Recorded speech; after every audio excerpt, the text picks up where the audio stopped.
Welcome, ladies and gentlemen, to another amazing episode of The Basement, where we like to talk about things theologically, practically, and hilariously. My name is Tristen, And my name's Ezra. and today we are doing Shower Thoughts Part 3. Yay! Because who doesn't love shower thoughts? And we never can ever get enough of them. Enough shower thoughts, yes. Shower thoughts are cool. Yeah, it's true. Yes. And we constantly have them because we constantly take showers. Or we make a slideshow and just read off of them. Like, I ruin it every single time. Ow! It's called being consistent. Alright, fine. Yep. I see how it is. Yawning is contagious because humans are secretly synchronized exhaustion machines. Like this.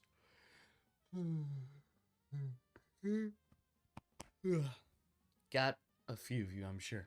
Anyways, If we get more than one viewer, then probably. so far we've been getting like 6 or 7.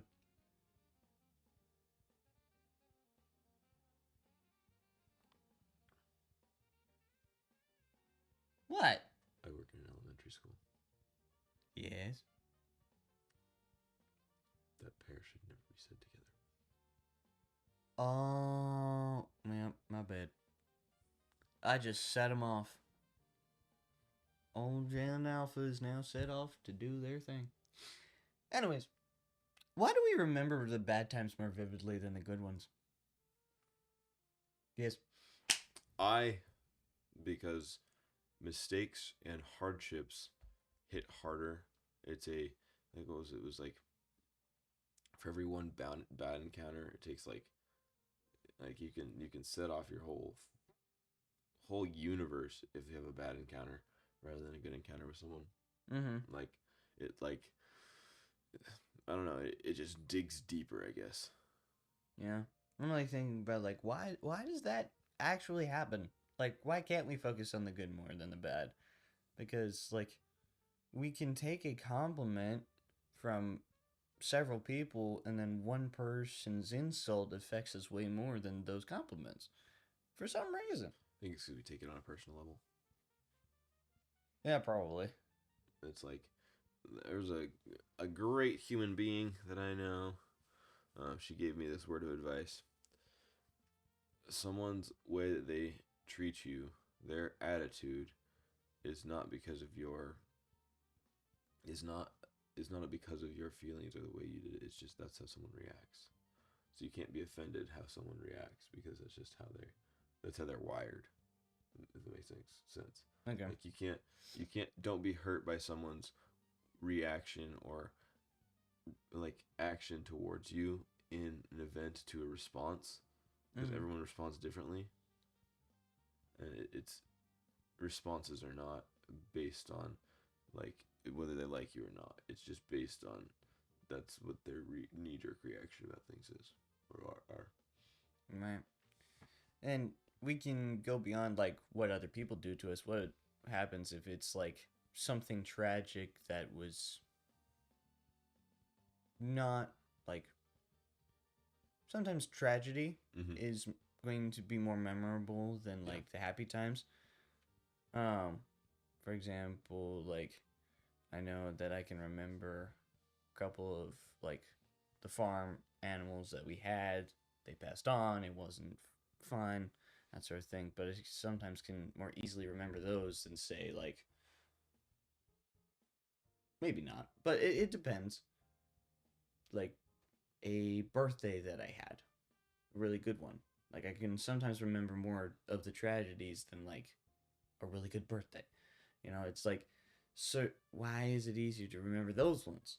And I think it's because it can, like evil, or not necessarily evil, but just sadness and anger and those emotions can be way more memory based than happiness and joy. I think it could partially be rewiring your brain. Yeah, that's true. Like you have something that like hurts you, you're like, wait a minute, like because that's why like failure is the best teacher. You fail, and you do better each time because you keep trying or keep working harder. So I think it's kind of along that too in that area. Going back to the people, like there is the idea of like your perception determines your own reality. So we oftentimes just focus on our perception, but we don't normally think about letting other people's perceptions determine our reality. Because that's usually what happens when we are like bullied or something. We allow somebody else's perception of us to determine what we think about ourselves. Yeah. And who we become. So just like paying attention to that. Do you really want to allow your reality to be determined by somebody else's perception of you or God's? Yeah. I think it's hard though sometimes because at first we're all, I think, vain in that sense, right? Where it's everyone's opinion, our emotions are all on our skin, we're gonna, like our sleeve, I guess, right? And then anyone and everyone will affect our feelings. Yeah. Which, going back to what you said, like, it takes rewiring the brain. Yeah. So, yeah.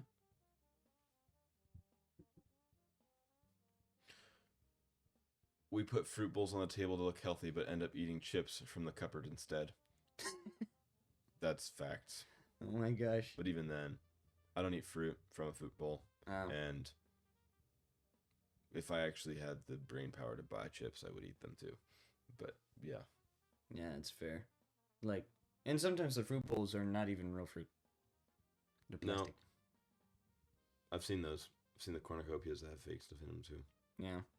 But it's like, this is another thing. I think it's more generally the fruit bowl is just there for decor than it is for actual practicality. I think that's pretty much it. I know my parents' house is definitely for actual like use, because my brother and sister can both go for fruits sometimes. Yeah, I think it depends on the household. You know, but you could have a cornucopia that has weapons in it that everyone has to stand on pedestals and then run towards it and get weapons. Oh my gosh, we are not doing a Hunger Games. No. No. Okay, if you could know the exact date of your death, would you want to? No. You wouldn't? Why? I think I'd just be spending time worrying about it. But at least you'd know. Because right now you could worry about, like, tomorrow would be your death day and you have no idea. We're literally supposed to live each day like it's our last. That's fair. In the sense of, like, repenting again, starting new. Like, I think if I knew which day was my last, either I'd be spending it worrying or I'd be so freaking prideful I'd know, okay, so this is the day that I have to repent, and then... Yeah. Like, that's, like, prideful and stuff like that, but I feel like that's kind of how that would go. Yeah, I think there's, like, it depends on who, like, it depends on the actual date. Like, if it was closer than I expected it to be, then I would probably think about, like, oh, shoot, I need to get things done. Yeah. But if it was farther away, like, I live to be 100 or whatever, I could be like, doesn't really change what I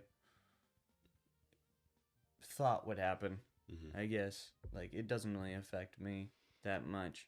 Doesn't change your pursuit of your career or anything. No, not necessarily, because it's like, there'd be 100. That's pretty good. Yeah, that's fair. So, do I really need to know my exact date? No, not really. But, like, it can be helpful in the sense of, like, helping you realize that you should live every day as if there were no tomorrow. It can be helpful if like your death date is actually closer than you expected. So it's like it can be helpful in that regard. Yeah. Yep. High fives are celebratory hand slaps that we have adapted from ancient warrior greetings. Did we already do that one? Not that I'm aware of. How dare you? No, don't leave me hanging. Come on. Yeah, there we go. What ancient warrior greetings? I don't know. I don't think that even sounds right at all. Trying to think of how that would actually fit into history. Hold on. It seems like a fairly simple thing. Why would we have to adapt it? I don't think that. I don't think that's like. We're fact checking our own slides. This is crazy. These are just like random question. I think. But I don't. Yeah, I don't think that's. I don't think that's true. okay, well, forget the ancient warriors thing. Why do we enjoy doing it? Cause crispy. The sound is nice. And also, I guess it is kind of like a physical touch thing. Like, you have contact with another human being. I know it sounds weird, but also it's kind of like... People need interaction. Exactly. And that's one of the, like, safest options. Yeah. Handshake or high five? Actually, I definitely would say handshake is more safe. Really? You don't know if someone's gonna hit you or not. High fives are a swing and a miss sometimes. Okay, yeah, that's fair. Or they might hit you with, like, turkey, monkey in the cage, or whatever. Gear shift. Yep. That's fair. But, you know, high fives are fun. Yep. We have something called a dap now, which is basically a high five that is, like, so crispy mixed with a handshake. It's like... No. Yeah, it's like, boom. Something like that. I don't remember. And sometimes people can like hit those. boom, boom. Sometimes people can hit those really well, and it does sound really nice. Yeah, there was a funny video I saw, probably a few weeks ago. There was like, if you time traveled back and you time traveled back to Jesus' time, you saw Jesus and you gave him a dap up, he just did perfect. He's like, you don't belong here. That would be funny, actually. He's like, Jesus, like, the dap doesn't exist yet. You can go back. That'd be kind of funny. Oh. Are we the heroes or villains in our own stories? That depends on who you are. And where your past is. That? Oh, I like that. Yeah. I agree with that. But like at the same time, everyone has an opportunity to turn around. That's true. That is true. So I don't think you could put like a finite category on it.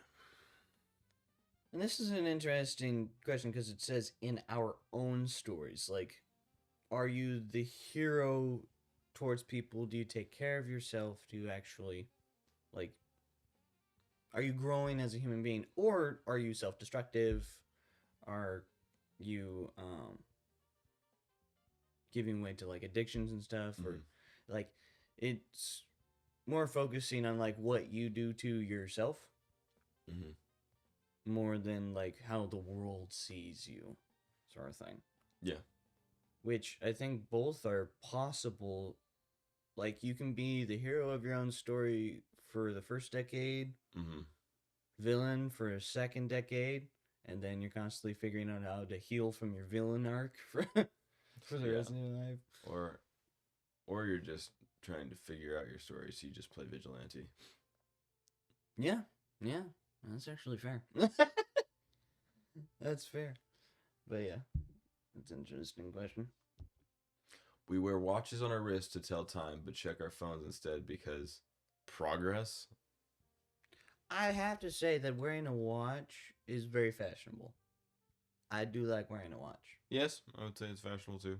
I mean, it is kind of nice. And wear leather straps, if anything, because it doesn't pull the hairs on your wrist.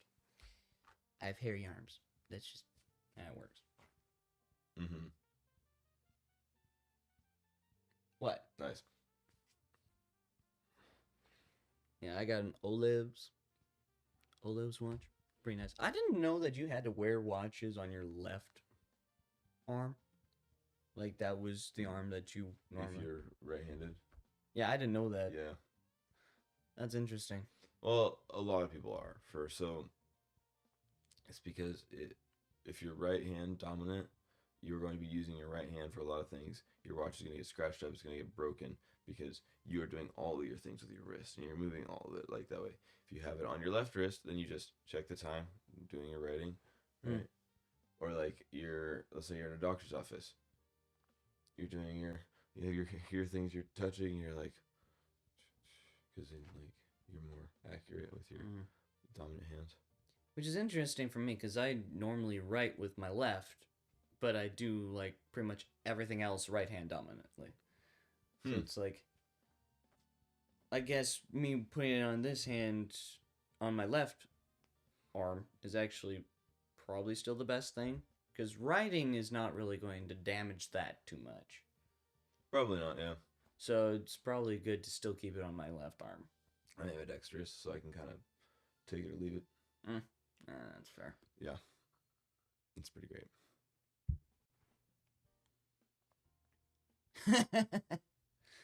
What if gravity is just the universe's way of hugging itself? That's crazy. That's a weird concept. I don't get it. I don't necessarily get it either.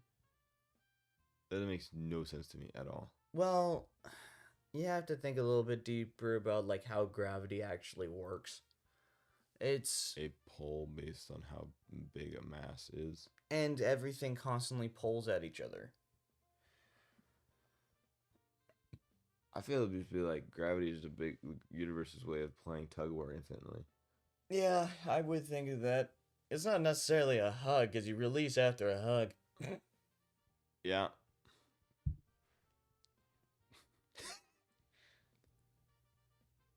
Nice. Singing in the shower is performing a private concert where the audience is the shampoo bottles. Hey, I normally do that when you're not home, so you can be spared. Do you sing at the top of your lungs when you're in the shower? Sometimes. Not as often as I used to now. I mostly just have like conversations. I've sung in the shower a few times.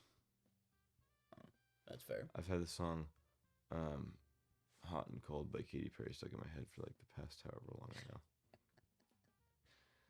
Oh, yeah. You're welcome. Now you're going to be like, yeah, change your mind like a girl, change his clothes. And now you're going to just have it stuck in your head for the rest of today. You're welcome. You're welcome. And you're not gonna change. Wait, why is this universal though? Why is singing in the shower a universal thing? I called you yes, then you know you're in and you're out. You're up and you're down. You're wrong when it's right. That's why we fight, we break up. We kiss, we make up. Because if there was a mirror in there, you'd probably be dancing in the shower. But why is... Am I wrong? No. When you have a mirror, you can see yourself. And you'll dance. Dancing in the mirror. Singing in the shower. La da dee da da da. I think it is way more easy to be theatrical in front of a mirror. Mm-hmm. Yep. It's very true. 100%. That's why, like, in a lot of dance studios, they got a mirror. But why is singing in the shower a universal thing? I think it's just easy. Kind of like a private area, too? Relatively, yeah. Yeah. Unless you are singing a private concert where everyone can hear you in the house anyway. So. Yeah, that would be like this house. Yeah, pretty much. That's why I do it when you're not here. Who's going to be judging you? Yourself? No, I'm. It's not necessarily judging my singing voice. He's uncomfy with singing in the shower when he's here. What? No, I just don't want to be super loud. You're not that loud. In the shower, anyway. Wow. I just hear your TikToks go off, or your shorts, which confuses me because it sounds like you turn on shorts or your Facebook Reels every time before you get in the shower and then after you get out of the shower. Is that correct? Yeah, that's correct, actually. I'm getting exposed on YouTube. You know, when I go in the shower, when I go when I go in the shower, I typically my scrolling happens before, and then when it's after, I'm kind of just like decompressing. I'm not like really on my phone. I sit, I wrap my towel around myself, and I just sit, and I think, and I dry off, and I think, and I sit. Well, the decompressing happens for me inside the shower. Yeah, that's for someone who likes showers. I take showers every night, and I'm like, Huh. Does the butterfly remember being a caterpillar? Or does it even care?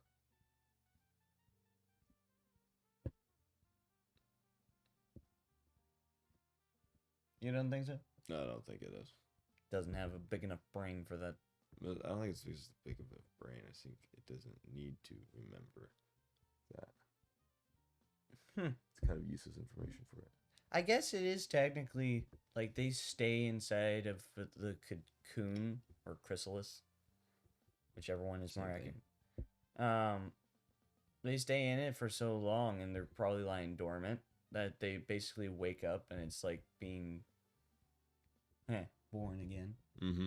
So it's like, do they really need memories from before that? Not necessarily. Yeah, I don't think so. Because I feel like the way the things that caterpillars need at the beginning is to eat to survive, right? Mm-hmm. And travel, eat, make chrysalis, and then hop out. You know. Mm-hmm. Butterfly is more of like, oh, flower, pollinate. But they don't really think that, but they just do, because that's just how they do. And then you got monarchs that are like, let's travel North America. World. Let's travel from point A to point B our entire life. Which is crazy. Back and forth. But is this... I think this is something that could possibly be applied to us. Mm-hmm. Like, should we remember everything before we were born again? As Christians? I think in the sense of rewriting to do better, yes. But not letting it haunt you? Not letting it haunt you, or not remembering it so that you can do it again or hold it against somebody. I think it's fair. Yeah.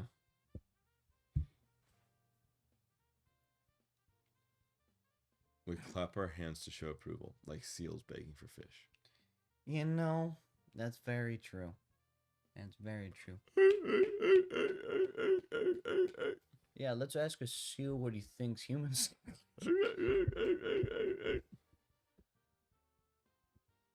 But that's also another thing. Like, what? that is a universal thing to show approval. Nope. Is clapping hands. Like, applause, I should say. I think it's more of an American thing. You sure about that? I think there's different ways of showing approval for other people. Different places and more different cultures. I think different cultures have different ways of showing approval. Because, like when you look at poetry, it's not clapping. But I think, like, showing applause is, like, universally understood as... Not when you're deaf, because you can't hear claps.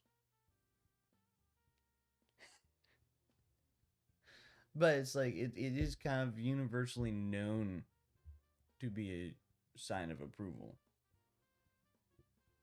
In some sense, I think. So it's like... Because you can clap at someone to get them to stop doing something. I think this is, like, for, like, applause. This question is specifically about applause. Like... Just trying to get someone's attention, I don't think that necessarily applies to this. Yeah, it's fair. But it's like, we show approval or praise through loud noises with our hands. Yep. And everyone in the room does it. Yep. Which is such an interesting thought. Like, that's what we decided to do. Yep. Let's all make loud noises so the person knows we care. I guess, yeah, that does make sense. That's why there's lots of hooting and hollering. Woohoo! And I guess it's clapping is one of the easiest ways to make noise consistently. Mm-hmm. Yeah, we just broke down an applause for you. You're welcome. Ooh. Is art a reflection of the artist or the viewer?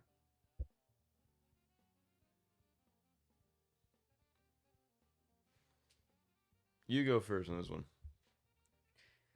I think as far as art goes, for like throughout history, it Mhm. used to be a reflection of the artist, and now it is more a reflection of the viewer. Why? Because nowadays, like, someone can create a piece of art by doing some of the weirdest things, and it's only called cool because other people call it cool, not because it was a reflection of the artist itself. Not like they painted a beautiful picture and did it with these colors because they thought this represented that and it was part of a memory or something like that. No, they can put a white dot on a black piece of paper and sell it for millions. Like, Yeah. it's more based on the Viewer viewer. satisfaction. Yeah, viewer's reflection rather than the artist's reflection at that point. I would definitely agree on that then. But you have like Michelangelo and the Sistine Chapel. Like, that was a reflection of his mind about like all these events in the Bible. Yeah. I think also, like, in a sense, there are some artists that their stuff won't be popular until way, way later, like those paintings. Like, they're not going to be sought after until you're long gone. Then it'll still be a reflection of the artist, but in the sense of now, artists that are here right now that we are observing, it is a reflection of the ability that they have to please an audience with whatever the audience wants. Yeah, it is true. Um, there's this artist that I found. She's fairly new comparatively in the art world. But she does do these like um, really interesting cityscapes. Mm. Um, where it's like rough looking. It's not very clear picture. Mm-hmm. It looks very foggy and like straight lines, and the colors kind of mixed together. Mm-hmm. But it's of these um, like highly populated industrial areas, and it's like a fictional Hmm. area, and it's kind of really cool because it's like, huh, I wonder where you got the inspiration to do that. Yeah. But like, I like it because it's different. Yeah. Um, and it does have a darker color palette, which is what I usually wear. Mm-hmm. So I like that. So I can understand, and both things are working at the same time, in my opinion, Mm-hmm. for that specific artist, because it's like, um, she painted that in her own style, in her own way, and had inspiration to do that portrait. Thing. Yeah, for a reason. Yeah. And then I like it and want to buy one because of what I like about it. So it's both are working at the same time for that sort of thing. Yeah. Daydreaming is your brain's screensaver mode when reality gets too boring. True. Yeah, that's kind of true. It's like, bro, I'm checking out. Yeah. It's like, wait a minute. What's on Ezra's Ezra's Me TV? Did I get the dishes done? Did I do this? Did I do this? It's a wandering pothole of Pandora's box. All the things that didn't get done or did get done, or where's life going? Right. What defines daydreaming, though? Daydreaming defines.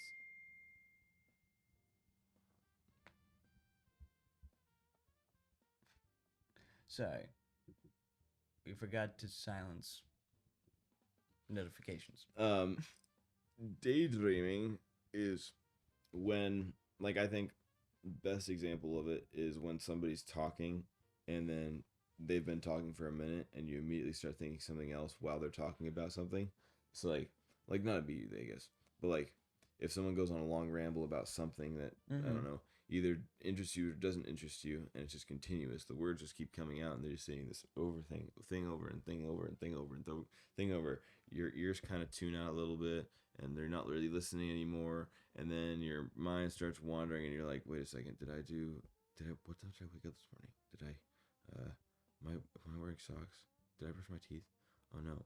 Did I put on deodorant? You know, like all those things that go into your head. You're like, it's like kind of the start of a daydream. And then as you continue delving into that, then it'll eventually like kind of turn into a daydream where it's like you full on thought this whole scenario, and now it's failing in front of you, but the guy's still just to the point of talking about an iPhone and why it has 3 cameras, you know?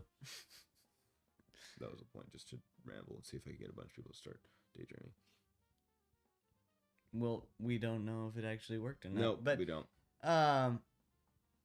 And it different from computers though is that it's going to be a different screensaver every time you daydream. Or not. Yeah, maybe not. I mean, it could be about the same topic, but it will be slightly different. Could be food. That's true. I could do that. It could be food. It could be the same exact food, every single thing, every single time for a whole entire day, because you that morning, you were like, oh, I have this really good steak I'm going to eat. And you just have it there. And so you keep daydreaming about it because you know that you have it and you're going to eat it. Speaking of which, you have a steak in your refrigerator that your roommate cooked, and it's like he's like hounding you to eat it, but he's the one daydreaming about it because the other guy can barely even get a wink of sleep. have it for lunch. It's good for you. I'm not going to be here at lunch. Oh, take it with you. Eat it like a caveman. I don't care. Probably eat it before we leave, but before I leave this morning. Yeah.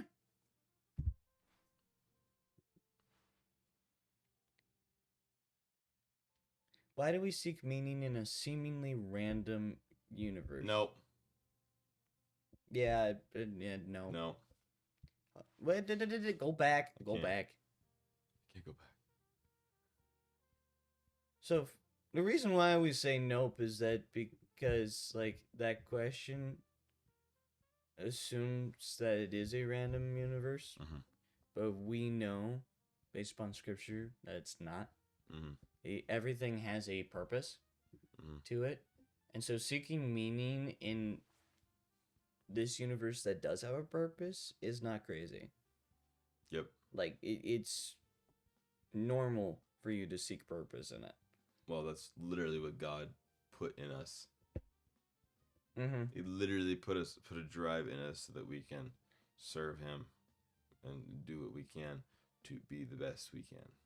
Right. I think this question only applies if you don't believe in a God, which is really hard to believe in given the fact that, even science and history and all these things that we qualify as studies prove that God exists. You wanna know something interesting? What? Science disproves the long the long Earth theory. I mean, the old Earth theory. Really? Yeah. Okay. Because the moon moves a half an inch, like that. I think it's almost a half an inch or a quarter an inch away from the Earth every year. Okay. So that if that is what that means, how far can we actually go back before the moon hits the Earth? Millions or billions of years. No. There's no chance that we can actually go back a million years. That is true, but here's something to think about with that. Adam and Eve were created, I believe, as like full-grown adults. Yeah. Like they were fully developed, their brains are fully developed. They didn't have to grow into their bodies. They just were adults when God created them. So if God can create things at a certain age without them having to go through a certain process, then couldn't God create the earth to at least look old or function as if it were old? Yeah, but like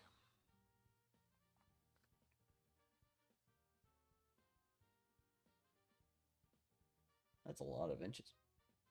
Mm-hmm. So I'm just trying to think. So,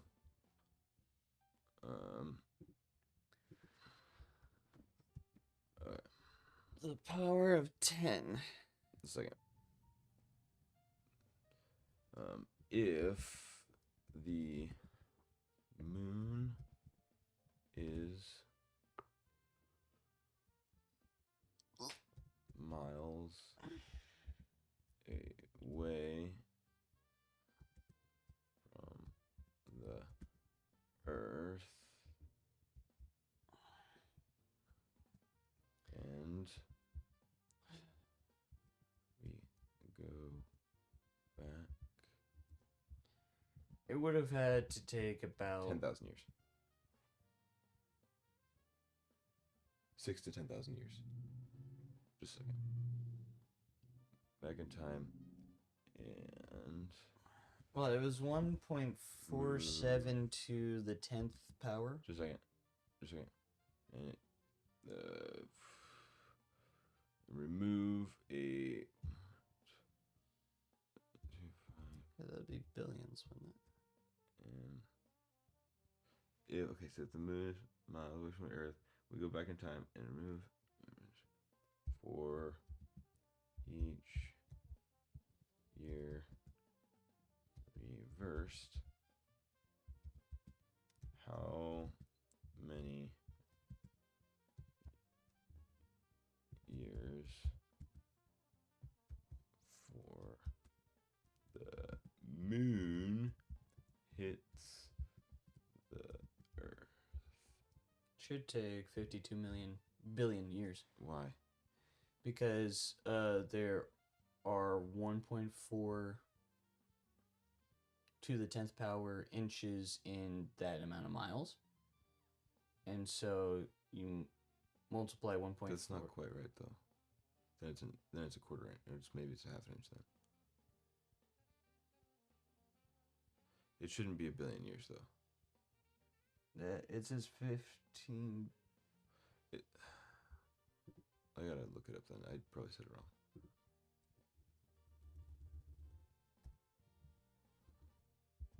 So yeah, that is 15 billion inches in 239,000. Just a second. 800 miles?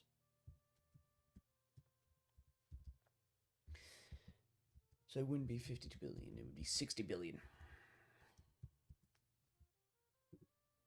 60 billion years. 1.5 inches actually. Oh, 1.5 inches? Yeah. So it wouldn't be 60 billion years. So it'd be 15 billion divided by 1.5, which would be... It would take approximately 1 billion years. No, but also the gravitational pull would increase each year. Oh. So maybe 500 million? no, it shouldn't take millions of years. I promise. Why not? Just wait. Just do 1.5 inch each year and compensate for gravitational pull.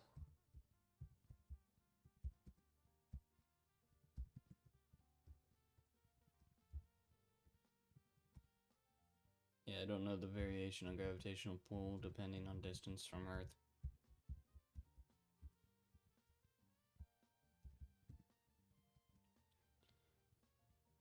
We're trying to do complex scientific math here.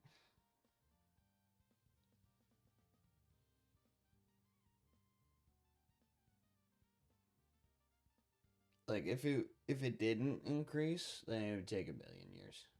Like if it was just a steady But rate it does. It would. The gravitational pull is decreasing, but it would be at the strongest place when the Earth started.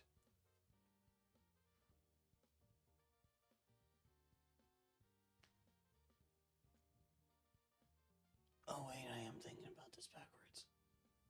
Yeah. This is a deep dive. Yeah, because you have to think about it. But you believe in young Earth, right? I believe in young Earth as the sense of like, yes, God created the Earth only like 40,000 years ago. No, it's not 40,000. It's like 6 to 10,000 years ago.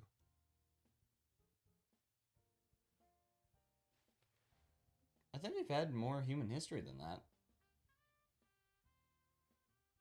That shouldn't be billion. Let me just find the video because it's not going right. I'm doing math wrong. Okay.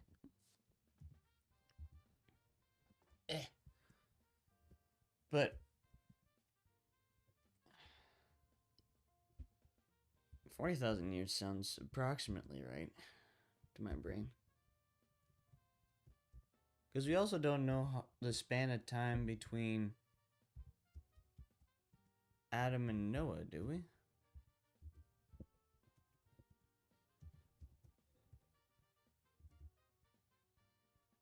Let me find just a second.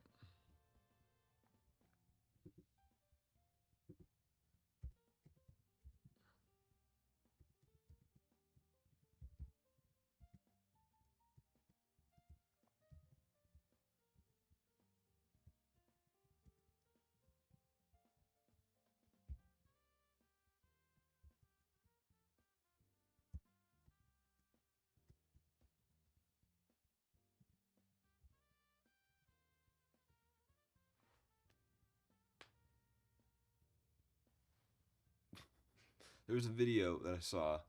I was talking about it.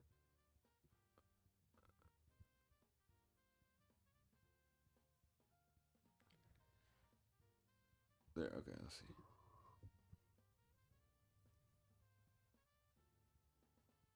But also, everything was placed in an exact. How did the moon form? Does it actually have a viable purpose? Have we ever seen the backside of the moon? No, I want the short clip. Another. But also, everything it's what's called the Goldilocks. All right, from the Earth, due to the tides, is pulling on the Earth. And they pull forward on it. And when you pull forward on something in orbit, it moves out. If you run that movie backwards, in the past, the moon would have been closer to the Earth. If you run the numbers, the Earth and moon would be touching at 1.45 billion years That's wrong. in a hypothetical past. My point is they have to be younger than that because you can't have less distance than zero distance. But the problem is, in the secular view, the Earth and moon are supposed to be about 4.5 billion years old. But you see, they can't be older than 1.45 billion years. That's a problem in the secular view. By the way, in the creation view, 6,000 years ago, the moon was about 750 feet closer to the Earth. So it's not a big difference in 6,000 years. But over millions of years, it's a problem. Ladies and gentlemen, we have a problem. Again, they could solve it by saying, well, the rate was different in the past, but then they're giving up uniformitarianism, which is a secular assumption by which they get the millions of years in the first place. Make sense? Yeah, it does make sense. I mean, for what God created, like, we have the Goldilocks idea of, like, everything is in its right place because it's just right. Yeah. So what I was trying to do is I was trying to find my interpretation of how it went. Like, it's like completely utterly wrong, but like basically it's like it would have hit the Earth, and it doesn't account for like just way things change over time. It doesn't give it enough time, so that's like 6,000 years. What it says.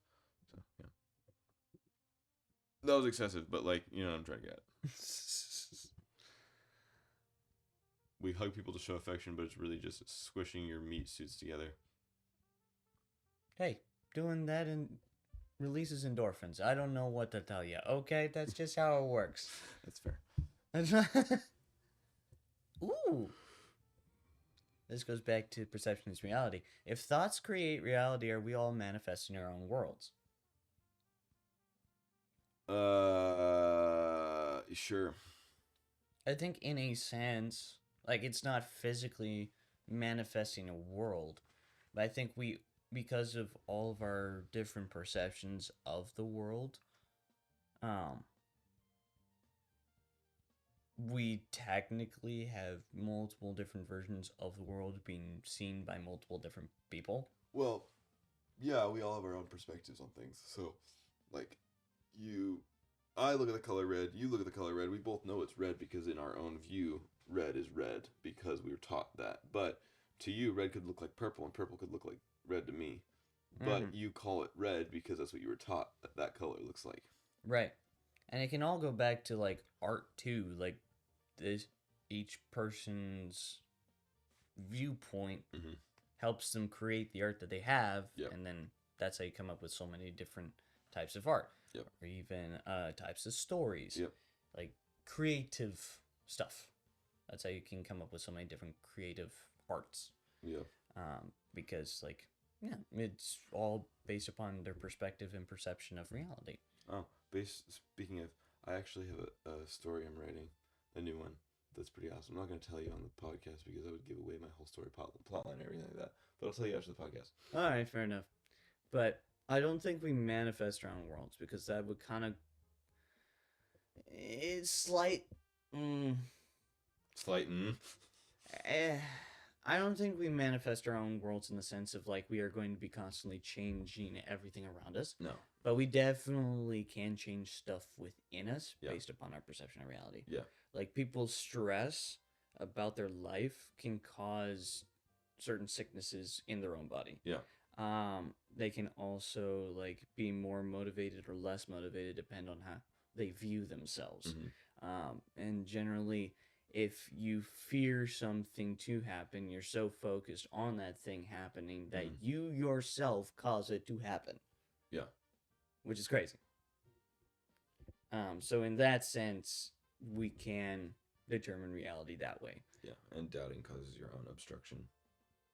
Right. But as far as like you make and shift and mold reality all around you, no. No shot home slicing. No. So.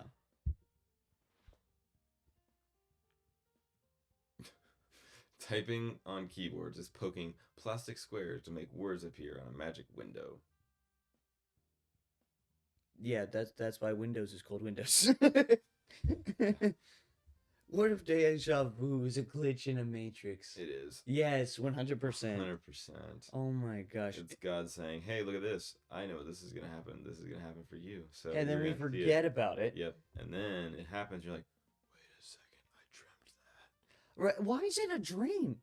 It's not like a random thought you had during the day. No, it was always a dream. Right. It is from a dream. I've had that happen a few times. It was like the weirdest thing. Like I've had I remember when I was younger, I had this weird dream about this guy who was reaching into a rock wall and grabbing food out of it. I was just like with a weird vague memory. Forgot about it completely. And then I was watching that one TV show with that one guy who is in Australia from down under, has that zoo. And he was... Okay. Yeah, you seen that guy, the blonde guy? I think so, Yeah. He reached into a rock wall that's where he stores food for the pets. I literally saw that in a dream before I even watched that. Oh my gosh, that's crazy. Excuse me. But it's like, yeah, it's not about like you've like been there physically before. It's that like you've seen it happen. Yeah. And it's just deja vu is such a weird thing. Yeah. It's like, is it a way of God communicating to people? I think if we're allowing God to try, like allowing our hearts to be open up to hear God, I think if we kind of dive into that and make sure that whenever something like that happens, like that kind of surreal dream, because I know those kind of dreams are way different than your normal dreams. Oh yeah.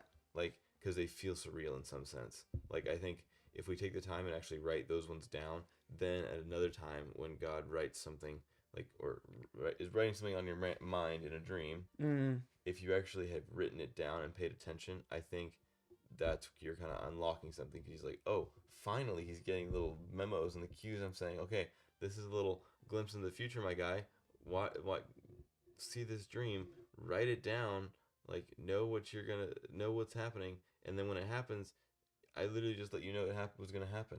So then I think like next time you have one of those like surreal kind of dreams, write it down, write all what happens in it, and then like And some things may have certain meanings that you don't know Yeah. mean anything Yeah. at this moment in time. Yeah, God works in mysterious ways sometimes. Yeah, it's true. I mean, look at Joseph and his 2 dreams that he had. Mm-hmm. It's like he kind of interpreted it properly, Mm-hmm. but also kind of didn't at the same time. Mm-hmm. So it was like he didn't have the full picture until it actually happened to him, and he's like, "Yes, this is what God prophesied to me about through a dream." Yep. So, yeah. Yeah. And he used bushels of wheat and stars, moon, and sun. Yeah. Yeah, as symbols in the dreams. Yeah. It was like, interesting. Skinny calves, fat cows. And then stalks of wheat, I believe. That's not for his specific dreams, but for the dreams Pharaoh's. he interpreted. Yeah, for the dreams he interpreted. And then the baskets of bread, and then The cup of wine. yeah. We blow out candles on birthdays to celebrate getting older, which is one step closer to death. Every day is, okay, if you really want to get into it. Yes. Every day you are getting older, getting one day closer to death. That's why my favorite song that I remember doing in Boy Scouts was at birthday time, when someone had birthday, we throw them in the middle and we say, "Happy birthday to you," and we make some sort of pain on our body, like put our hand on our back or put our hand on our hips, and then we go and we take a step in. We go, "Happy birthday," and make it more increasingly unhinged until the point where we get to the middle. We're like, "You're 1 year closer to dying. You're 1 year closer to death. Happy birthday to you," and we all fall down. I think that would traumatize some kids. Oh yes, it was definitely traumatizing. I remember some of those kids did not want to come out of that circle. Yeah, that seems a little morbid. It was like lots of zombies walking towards them. It Yeah. was like a real life cartoon. It was funny, but they did not like it. Nah, no. Did not like it all. But anyways, we could go back to like this could motivate us to be like, yes, your life is finite. Use it properly. Yes, talk to Jesus. He will talk to you and help you get whatever you're trying to go to. Mm-hmm. Yes. I'm sorry, I have the Russian accent came back. That's fine. I love it. Next. Is time linear? Or does it loop in ways we can't see? I.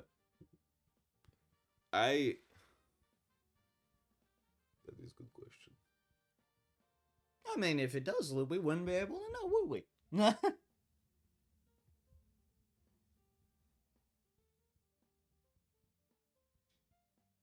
Well, time is infinite. Right? No. Well, yes and no. It's infinite in one direction only. Yes. But also kind of. You can always add one. Right. Well, But- time will only matter for a certain amount of time. Time only matters if you're on the Earth and you're looking at the sun. Yeah, time will only matter for our time on Earth. Beyond that, it's eternity. Yeah, because when you're in space, you just imagine that you're looking at the sun, but you literally are not being anchored by anything. It's true. They don't have sun to say, "Oh, it is morning. Oh, it is night." It's just, "Oh, look, we are in space. There is sun. It is there. We always see it." Right. Or it's like, this is lunar eclipse for us because the moon went in front of the Earth and the sun is, it's like a whole shaboodle, you know? Right. Right. I think it can only loop if time travel were to exist and we would change things I don't with time exist in time travel. You don't exist in time travel? I don't believe in time travel. Oh, okay. It's not happening. The only person who can travel in the times is God. But mathematics have proven there is a fourth dimension we cannot touch, feel, taste, or see. You mean a fifth dimension? Because we live in 4 dimensions. Yes. The math has proven that there is five dimensions. Mm. Which is super interesting. Yes. Do you know what that means? Science is proving a spiritual realm? Yes. Science is proving that there is a realm we cannot touch, taste, feel, or see, but it has contact with us. Yeah. Based on mathematical equation, which is very cool. Right? That is actually really sweet. Very cool. God's like, look at this, my guy. You know what's also interesting is science is observational. Yes. Everything that you can do with science is completely observational. It is not a proving concept. You use science to observe and see how things work, to understand how they work. Science tell you how things work. Science does not tell you what made it work. Yeah. Science does not give reason or give understanding for creator. Mm-hmm. Science just says it exists and this is what we know about it. Mm-hmm. Which is very cool. Right? Which is why you cannot get an argument that is solidly bound with someone who does not believe in God and they say they believe in science. Because science just proves, yes, there was a creator in a sense, but you just know how it works because of the knowledge of science, not because what caused it. That leads for hypothesis, and hypothesis is yet to be proven. Right. It is yet to be proven. It is theory. Which is why, like, believing in the Big Bang Theory because of science is just as contradictory as saying, like, you believe in God because of science. Like, it's the same thing because you're believing in something based upon faith, not based upon something that's proven entirely by facts. I think that one almost flopped. Eh. You said because of science. I think using science for a reason to accept the existence of God is great. I definitely think using science to say the existence of no God should have a different comparison. Because using science gives observational value. It gives value to it, which is like, it's like, oh, I'm using science to understand the fact that God exists, because I know that scientifically this shouldn't be able to work, but because there is intelligent design, it does.